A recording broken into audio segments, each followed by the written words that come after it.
أعوذ بالله من الشيطان الرجيم بسم الله الرحمن الرحيم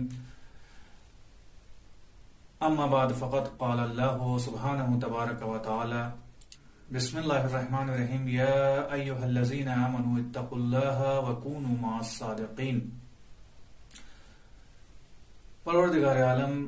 اپنی پاک و پاکیزہ کتاب میں ارشاد فرما رہا ہے کہ اے ایمان لانے والوں، اللہ سے ڈرو اور سچوں کے ساتھ ہو جاؤ۔ ناظرین کرام، سب سے پہلے آپ کی خدمت میں سلام عرض کرتا ہوں اور بعد السلام آپ کی خدمت میں عرض کرنا ہے کہ آج کا ہمارا موضوع یہ ہے کہ ہم کس طریقے سے ماہ مبارک رمضان کو وداع کریں اور کس طریقے سے الوداع کہیں اور کس طریقے سے ماہ مبارک رمضان کو رخصت کریں۔ سب سے پہلے تو ہم یہ دیکھیں گے کہ عمومی زندگی میں جب ہم کہیں بھی جاتے ہیں اور رخصت ہوتے ہیں تو کس طریقے سے ادب اور احترام کے ساتھ اس سے رخصت ہوتے ہیں، الوداع کہتے ہیں۔ تو جو ماہ مبارک رمضان ہے کہ جو اللہ کا مہینہ ہے، کہ جو رحمتوں کا مہینہ ہے، جو مغفرتوں کا مہینہ ہے، اس مہینے کو ہم کتنا زیادہ ادب اور احترام کے ساتھ اس مہینے سے رخصت ہوں گے اور اس کو الوداع کہیں گے۔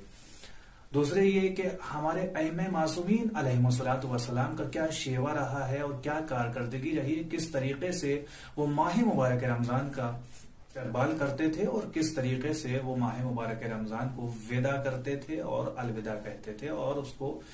رخصت کرتے تھے۔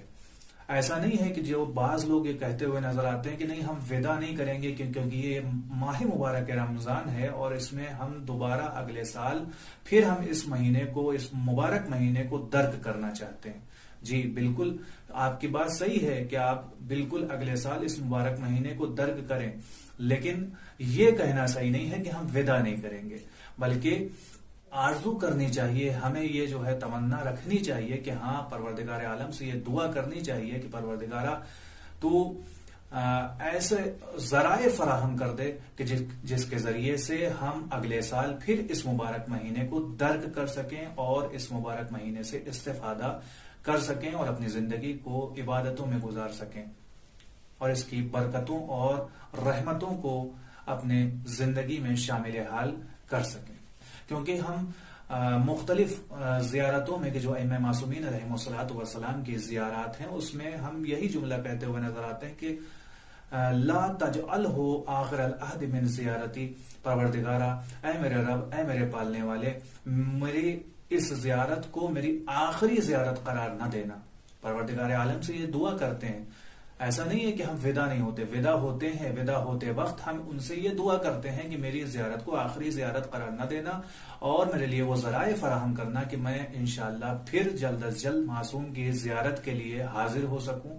اور اپنی حاضری کو اس بارگاہ میں ثبت کرا سکوں۔ اس کے علاوہ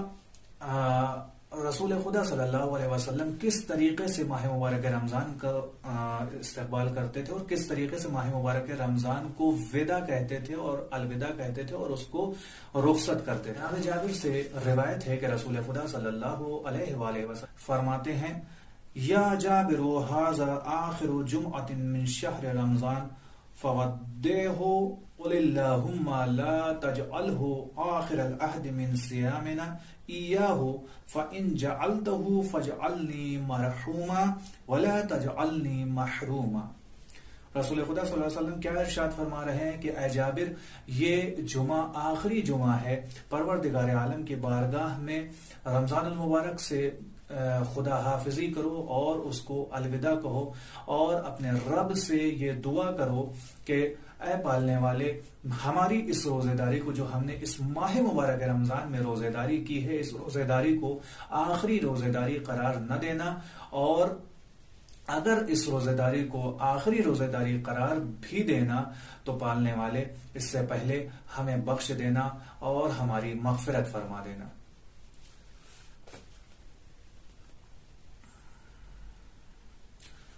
اس کے علاوہ ماہ مبارک رمضان کے ودا کے سلسلے میں بہت ساری دعائیں وارد ہوئی ہیں کہ جو مختلف کتابوں میں آپ کو مل جائیں گی، کہ جو دعا کی کتابیں ہیں، جو اعمال کی کتابیں ہیں، اس میں آپ کو الگ الگ ائمہ معصومین علیہم الصلوۃ والسلام سے الگ الگ دعائیں آپ کو مل جائیں گی کہ کس طریقے سے ائمہ معصومین ماہ مبارک رمضان کو الوداع کہا کرتے تھے۔ پوری ایک کتاب ہے اس دعا کے سلسلے میں، مراقبات ماہ رمضان۔ اس میں تمام تر وہ دعائیں، وہ اعمال موجود ہیں کہ کس طریقے سے ہمیں ماہ مبارک رمضان میں داخل ہونا ہے اور کس طریقے سے ہمیں ماہ مبارک رمضان سے خارج ہونا ہے، کس طریقے سے ہمیں اعمال انجام دینے ہیں، کس طریقے سے ہمیں عبادتیں کرنی ہیں، کون سی دعائیں کس وقت پڑھنی ہیں، اور اپنے مبارک مہینے کو اپنے لیے بابرکت قرار دینا ہے اور رحمت اور مغفرت کا مہینہ قرار دینا ہے۔ شب عید نزدیک ہی ہے، اگر شب عید کے حوالے سے چند باتیں آپ کی خدمت میں عرض کرنی ہے۔ سب سے پہلے یہ کہ ہمیں شب عید میں کیا کرنا چاہیے اور کس طریقے سے اپنی شب عید کو گزارنا چاہیے۔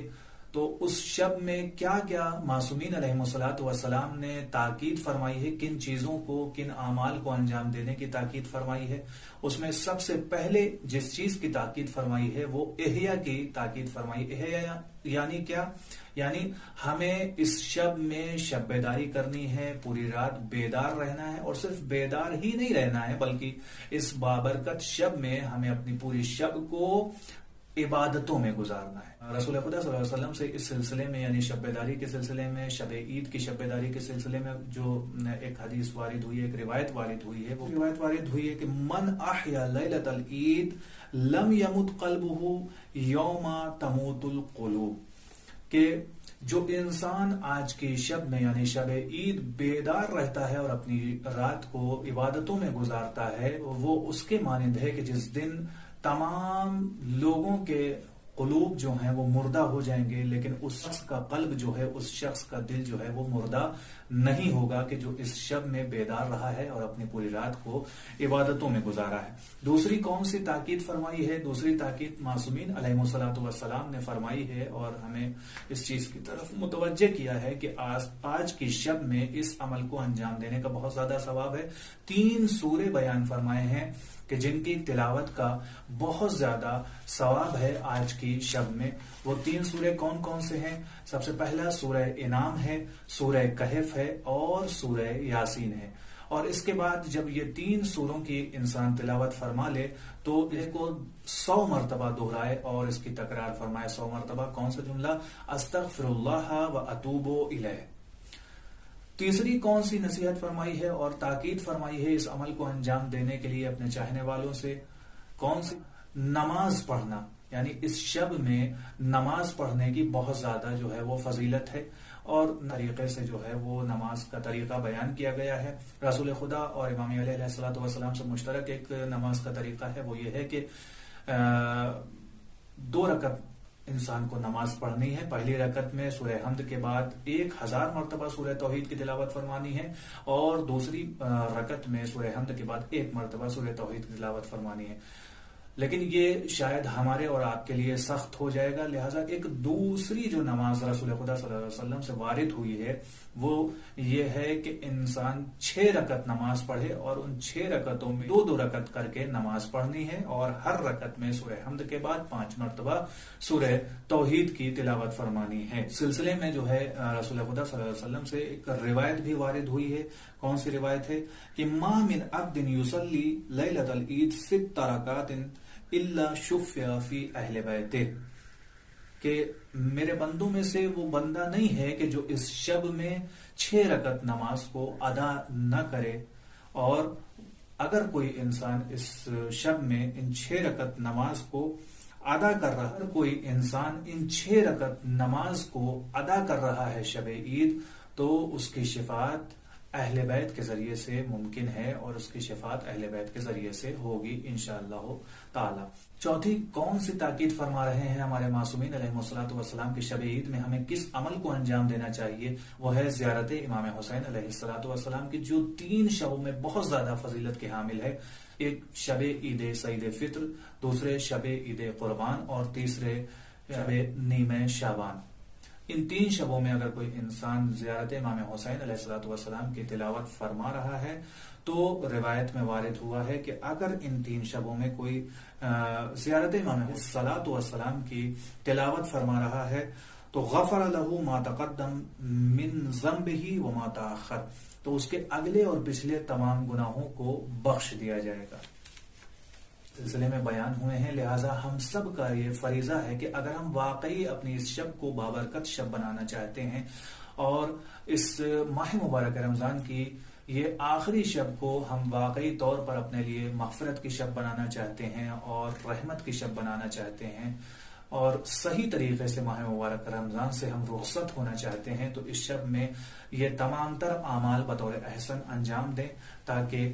اس بابرکت شب سے ہم فیضیاب ہو سکیں اور ماہ مبارک رمضان کو بطور احسن الوداع کہہ سکیں اور اس سے رخصت ہو سکیں۔